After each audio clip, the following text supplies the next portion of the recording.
উন্নয়নৰ পোহৰে ঢুকি নোপোৱা জোনাইৰ এখন গাঁও য'ত আজিও জৰাজীৰ্ণ বাঁহৰ দলং আৰু বালি পলক ভৰ্তি পথেৰে যাতায়াত অব্যাহত আছে।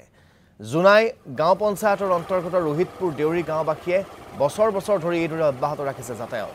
নিৰ্বাচনৰ সময়ত বিভিন্ন ৰাজনৈতিক দলে উন্নয়নৰ বিভিন্ন প্ৰতিশ্ৰুতি দিছে যদিও গাদী দখল কৰাৰ পিছতে সেই প্ৰতিশ্ৰুতি হৈ ৰল বুলি অভিযোগ কৰিছে অঞ্চলটোৰ ৰাইজে।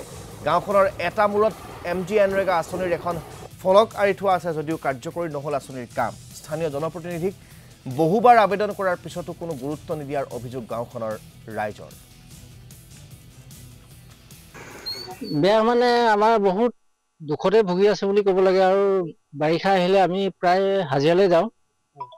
যোৱা সময়ত মানে চাইকেলো থৈ যাবলগীয়া হয়, কাণত বুকি লৈ যাব আলি উঠি যাওঁ, তাৰপৰা আকৌ ঘূৰি আহোঁতে চাইকেল তাত থৈ আহিব লাগে। আজি কত বছৰৰ পৰা আলিটো হ'ব বুলি ভাবি আছিলোঁ, কিন্তু হোৱা নাই। আৰু ৰাস্তা মানে এই ওচৰতে পানী গুচি যায়।